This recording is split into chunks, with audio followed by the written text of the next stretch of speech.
pour cette première vidéo qui va nous faire entrer dans le temps du carême. Alors aujourd'hui, nous allons écouter l'évangile selon saint Matthieu qui va nous être lu par Cathy. Et puis après, vous retrouverez un mot de l'abbé Éric Schneider pour cette entrée en carême. Et nous terminerons tout simplement en prière. Et c'est aussi une première vidéo pour vous inviter à suivre ce temps, puisque chaque dimanche, vous allez retrouver le livret du temps du carême qui va vous être offert soit en version numérique, soit en version papier. Et vous allez retrouver des vidéos avec les prêtres de ce même type. Donc on se fait une joie de tous vous retrouver. On vous souhaite une bonne vidéo et un beau temps de carême. Évangile de Jésus-Christ selon saint Matthieu. Si vous voulez vivre comme des justes, évitez d'agir devant les hommes pour vous faire remarquer. Autrement, il n'y a pas de récompense pour vous auprès de votre Père qui est aux cieux. Ainsi, quand tu fais l'aumône, ne fais pas sonner de la trompette devant toi, comme ceux qui se donnent en spectacle dans les synagogues et dans les rues, pour obtenir la gloire qui vient des hommes. Amen, je vous le déclare, ceux-là ont touché leur récompense. Mais toi, quand tu fais l'aumône, que ta main gauche ignore ce que donne ta main droite, afin que ton aumône reste dans le secret. Ton Père voit ce que tu fais dans le secret, il te le revaudra. Et quand vous priez, ne soyez pas comme ceux qui se donnent en spectacle. Quand ils font leur prière, ils aiment à se tenir debout dans les synagogues et les carrefours pour bien se montrer aux hommes. Amen, je vous le déclare, ceux-là ont touché leur récompense. Mais toi, quand tu pries, retire-toi au fond de ta maison, ferme la porte et prie ton Père qui est présent dans le secret. Ton Père voit ce que tu fais dans le secret, il te le revaudra. Et quand vous jeûnez, ne prenez pas un air abattu comme ceux qui se donnent en spectacle. Ils se composent une mine défaite pour bien montrer aux hommes qu'ils jeûnent. Amen, je vous le déclare, ceux-là ont touché leur récompense.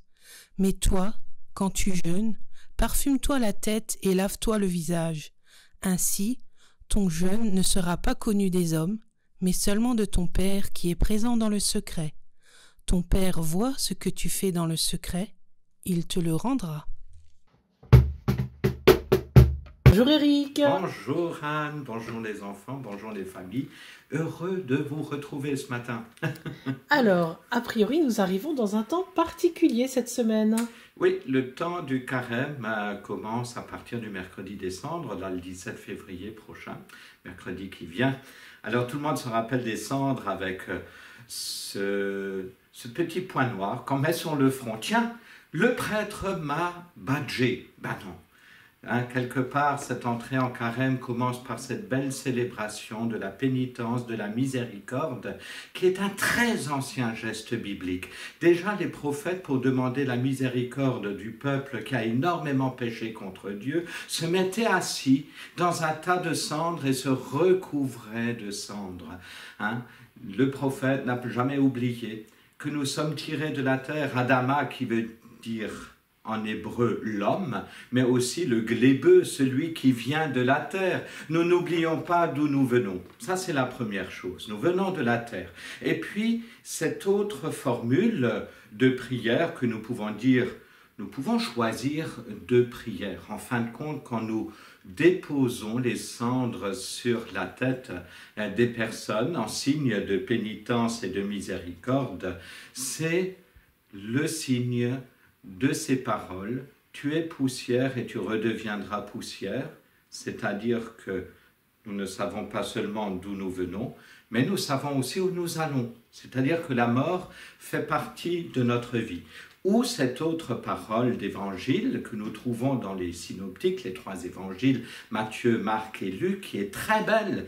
Convertis-toi et crois à la bonne nouvelle, croire à l'évangile. Croire à l'évangile, c'est croire au Christ. Donc nous ne pouvons pas entrer dans ce temps de carême qui veut dire 40 jours, quadragesima, sans regarder le Christ. En fin de compte, nous commençons ce chemin vers Pâques en regardant vers le Christ parce que lui-même, au début de son ministère public, a été poussé par l'Esprit Saint dans le désert pour y être tenté par Satan. C'est-à-dire que c'est par excellence le lieu où l'homme apprend à se connaître lui-même, apprendre à ajuster sa vie. C'est un peu comme vous les enfants. Lorsque maman vous demande de ranger la chambre ou papa, cela veut dire quoi? Ça veut dire que ranger la chambre pour qu'elle soit accueillante, ça veut aussi dire ranger son cœur pour se faire disponible aux autres. C'est ça le temps du carême. 40 jours, Jésus a été tenté. Vraiment, il a vécu sa vie en priant le Père avant d'être envoyé vers les autres. Et c'est d'ailleurs un peu marrant parce qu'il a été tenté le dernier jour. Il a réussi les 39 jours sans problème. Et c'est le dernier jour, presque à la fin, où le diable vient le diviser au fond de lui-même. Et ça, c'est une leçon pour nous. Parce que parfois, nous aussi, lorsque nous avons des projets, lorsque nous avons des objectifs que nous voulons tenir, tout est bon jusqu'au dernier moment. Et puis, il y a quelque chose qui se casse la figure et on se dit, boum, on est découragé et on laisse tout tomber. Eh bien, c'est faux. C'est une erreur. Le carême nous apprend à porter notre croix jusqu'au bout parce que dans cette traversée de la passion, Jésus nous apprend, dans sa passion, à accueillir aussi l'inattendu de Dieu. C'est-à-dire que la résurrection, la vie qui va surgir de cette mort est l'œuvre du Père. Donc tout le temps du carême, nous regardons en entrant dans ce temps vers le Christ Jésus qui nous apprend à marcher, à durer et à nous mettre à l'écart pour prendre de la hauteur. Et ça nous rappelle aussi un autre épisode, rappelez-vous, le Premier Testament, l'Ancien Testament, dans le livre de la Genèse avec Moïse, l'Exode et tout ça, où pendant 40 années, le peuple a traversé le désert sur plusieurs générations avant d'arriver en terre promise. Alors, quels que soient nos déserts, quelle que soit la terre promise de nos objectifs, Jésus nous apprend à marcher debout, à rester le cœur connecté au Père et surtout se dire que c'est le Père qui nous donnera le fruit de notre travail. Donc, ce qui veut dire aussi que le temps de carême est un temps où je suis invité à faire le ménage intérieur, à mettre mon cœur à aimer comme Jésus a aimé, à l'habiller de la douceur du Christ, mais aussi du combat spirituel, parce que toute vie est un combat. Tout le monde croit que tout doit se faire dans la douceur. Ça ne s'est pas fait dans la douceur. La passion ne s'est pas faite dans la douceur, mais dans les douleurs de tout ce qui a été pénible à faire subir à quelqu'un. Nous sommes parfois comme ça. C'est-à-dire nous faisons subir beaucoup de choses aux autres, et vient un moment donné, on ne se rend plus compte que la hauteur à prendre, c'est le juste ajustement. Comment je rends mon cœur juste à la manière de Dieu, à la manière de Jésus. Ça ne veut pas dire que la croix me sera enlevée, mais ça veut justement dire que je peux la porter autrement, avec joie. Merci Rick.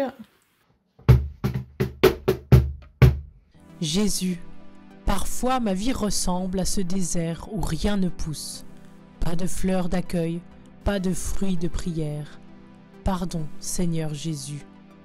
Jésus, parfois mon cœur ressemble à ce désert de cendres où rien ne pousse. Pas de fruits d'amour, pas de fruits de partage. Pardon, Seigneur Jésus. Jésus, parfois ma vie ressemble à ce désert de cendres où tout est desséché. Pas de fruits de service, pas de fruits de pardon. Pardon, Seigneur Jésus.